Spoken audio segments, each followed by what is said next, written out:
Good evening, Castlers. LDFO7 here again for Let's Castle Chess to bring you a game that was even more of a great comeback story than the last video I posted with K Hicks versus Princess Gold 1. It involved Tillboy from the Big Apple, aka New York City, USA, and King Slayer 46 from Essex County, United Kingdom. Tillboy began with pawn to d3. Now, usually you want to start out with pawn to d4, like so, or pawn to e4, taking complete control of the center. But Tillboy throws fundamental principles out the window and starts off with pawn to d3. King Slayer 46 responds with pawn to c5, and then you get subsequent developmental moves, as you see on the screen right now.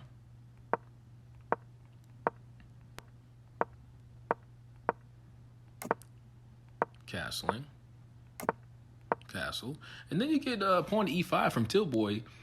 This is an excellent move, threatening the knight, but then Slayer responds with a good move as well, threatening to win the pawn with three attackers, that being the pawn on d6 and the queen on c7 and your knight on d7. All three are attacking this pawn right here.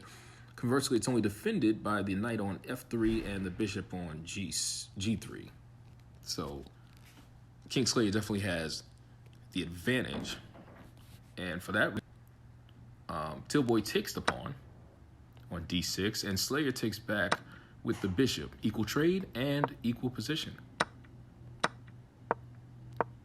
Now, this was a balanced game until move 37, when Slayer, playing well up until this point, blundered with rook to d7. Let me fast forward it to the move 37, where Slayer played rook to d7.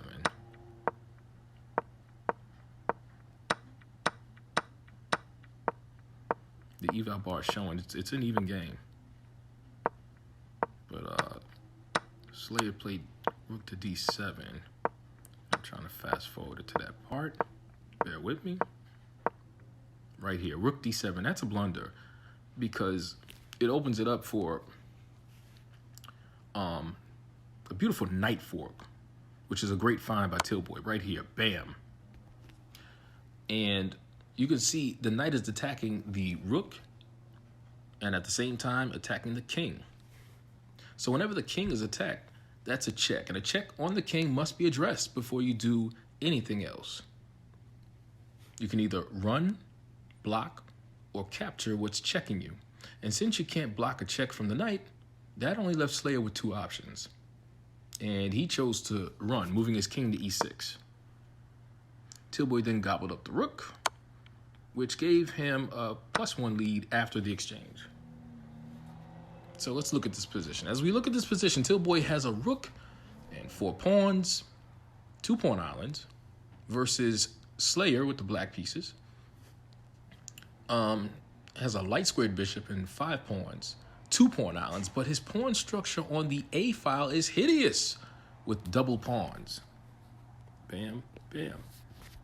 You ideally want your pawns adjacent to one another because they can defend one another easily as you move up the board to promotion, creating a nice pawn chain. Like Tillboy has right here, this base pawn on h2, which protects the pawn on g3, which in turn protects the pawn on f4. This is excellent, great pawn chain. You move it up like a centipede.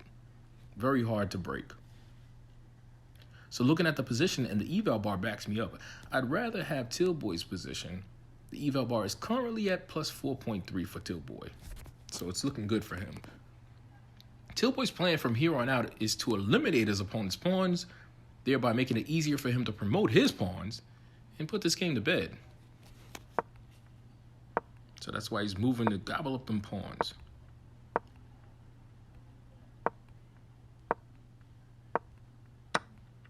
Okay, he gets a pawn there. And let's see here. After the exchange,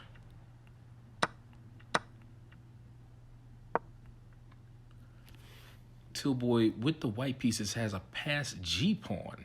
His goal is to get that pawn to the 8th rank and promote it to a queen. If he can do that, this game's history. So he pushes his pawn to g4. Slayer runs his king over to protect his lone pawn, because that's his only hope of promoting to a queen. Tillboy pushes again, and Slayer reaches his pawn. He got his king over to his pawn.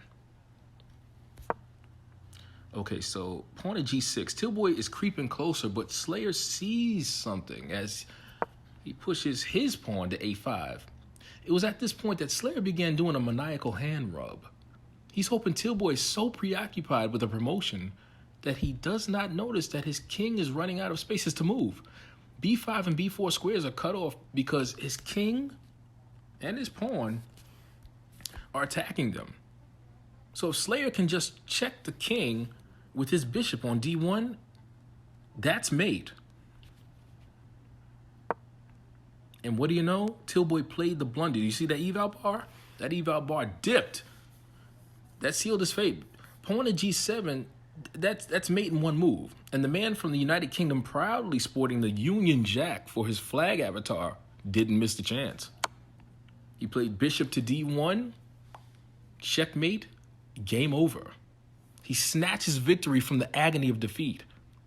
I know Tillboy must have had his face buried in his hands after this game, because this was a surefire win. But this just goes to show you that the legendary Yogi Berra was right. It ain't over till it's over. Yeah, there you go, Yogi Berra. This game was completed on July 7th of this year, and it did take place in the Independence Day Tournament 2022. Slayer ended up finishing 5th in the group. Let me go to the leaderboard here.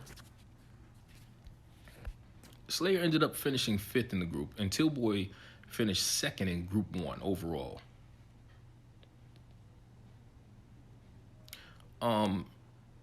In terms of the whole tournament, Tillboy finished 5th. Let me go to the standings. Yeah, Tillboy finished 5th. He finished 5th in the tournament, earning 22,000 chess.com dollars, and Slayer finished 11th, earning 6,000 chess.com dollars. The top earner in the tournament was YDTD, of course, who won the tournament with 139,000 chess.com dollars. Both will be competing, both being chess.com, both being Tillboy and Kingslayer 46, but then it also includes YDTD. All three will be competing in the Shocktober tournament, which begins this Friday at 4:45 p.m. Eastern Standard Time. So definitely keep an eye out for those three. So that's going to do it for this video. For Let's Castle Chess Club, I'm Elodef07 saying stay tuned, and I'll see you soon.